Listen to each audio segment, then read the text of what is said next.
80-90-এর দশকে আমাদের বাংলা ফিল্ম ইন্ডাস্ট্রিতে বেশ কিছু রিভেঞ্জ স্টোরি তৈরি হয়েছিল, যেখানে দেখানো হতো যে ছোটবেলায় বাবাকে কোনোভাবে মেরে ফেলা হয়েছে, কোনোভাবে পলিটিক্যাল লিডাররা মেরে দিয়েছে বা কোনো গ্যাংস্টার মেরে দিয়েছে। তো ছেলে, সেটা তাপস পালি হোক কি প্রসেনজিৎ চট্টোপাধ্যায় হোক কি চিরঞ্জিত চক্রবর্তী হোক, তারা কিন্তু গিয়ে লড়াই করছে এবং লাস্টে ভিলেনকে মারছে, এবং ভিলেনে ম্যাক্সিমাম আমরা দীপঙ্কর দে বা উৎপল দত্তকে দেখে অভ্যস্ত ছিলাম সেই সময়। তো বাংলা ইন্ডাস্ট্রি বা পরবর্তীকালে আমরা দেবেরও ছবি এর আগে দেখেছিলাম, আজ থেকে 10 বছর আগে।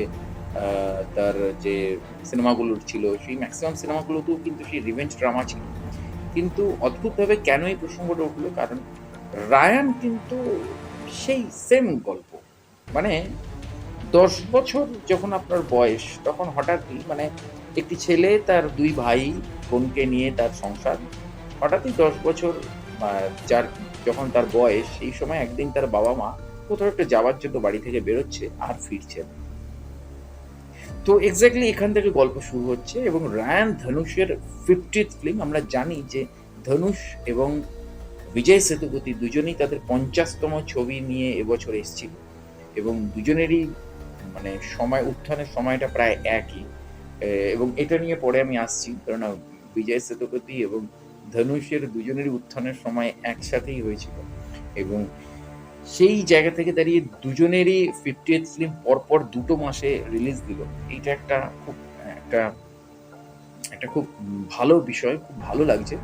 তো সেই জায়গা থেকে দাঁড়িয়ে ধনুষের, যেখানে বিজয় সেতুপতির মহারাজা একটা ম্যাসিভ ব্লকবাস্টার, একটা কাল্ট ছবি হয়ে গেল, সেখানে ধনুষের রায়ান কিন্তু খুব একটা দাগ কাটতে পারলো না। হয়তো ব্যক্তিগত সমস্যা, আমি জানি না, ধনুষের জীবনের ব্যক্তিগত সমস্যা হয়তো তার প্রফেশনাল ফিল্ডে প্রভাব ফেলছে। কেননা এর আগে আমরা ক্যাপ্টেন মিলার দেখলাম জানুয়ারি ফেব্রুয়ারিতে, যখন মুখ থুবড়ে সেটা পড়লো। একটা হিউজ এক্সপেকটেশন নিয়ে এসেছিল ক্যাপ্টেন মিলার। তো সেখানে দাঁড়িয়ে রায়ানের প্রতিও একটা হিউজ এক্সপেকটেশন ছিল, কারণ রায়ান ধনুষের প্রথম রাইটেড এবং ডিরেক্টেড ফিল্ম। কেননা রায়ানের স্ক্রিপ্ট রাইটার, রায়ানের ডিরেক্টর, সব কিছু ধনুষ। সেখানে দাঁড়িয়ে ধনুষ তার 50তম ছবিটাকে একটা সেলিব্রেট, একটা মাইলস্টোন করে রাখতে চেয়েছিল, কিন্তু সেখানে গল্পটা আর 5টা রিভেঞ্জ ড্রামা, আর 5টা গ্যাংস্টার রিভেঞ্জ ড্রামার মতনই হয়ে গেল। আমরা বাজিগরও দেখেছিলাম রিভেঞ্জ ড্রামা। তো সেই জায়গা থেকে দাঁড়িয়ে বাজিগরের গল্পের প্যাটার্ন আলাদা ছিল, কিন্তু ধনুষের রায়ানের গল্পের প্যাটার্ন আলাদা আলাদা। আমরা এটা জানি যে গোটা ভারতবর্ষ কেন, গোটা পৃথিবীর বুকে রিভেঞ্জ ড্রামা এবং গ্যাংস্টার ড্রামা প্রচণ্ড হিট একটা কনসেপ্ট, একটা হিট ফর্মুলা। সেখানে ধনুষ কিন্তু দুটো জনরাকে একসাথে নিয়ে এসেছিল, রিভেঞ্জ ড্রামা এবং গ্যাংস্টার ড্রামা দুটোকে একসাথে পাঞ্চ করে নিয়ে এসেছিল। কিন্তু সেখানে দাঁড়িয়েও রায়ান কিন্তু খুব একটা ভালো ক্লিক করতে পারলো না। কিন্তু রায়ান অনেকগুলো মেসেজ দিয়ে গেল।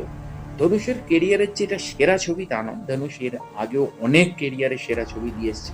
কোথাও আমার কাছে তো এখনো মানে ধনুষের সাউথ ইন্ডিয়ান ছবি বা ধনুষের যতগুলো পুরনো ছবি আছে, সেই সব পুরনো ছবি, সেই মারি হোক কি ধনুষের যে রিভেঞ্জ ড্রামাগুলো রয়েছে এর আগে, সেগুলো বাদ দিয়ে হলেও আহ, কোথাও রঞ্জনা আমার কাছে একটা মাইলস্টোন ধনুষের।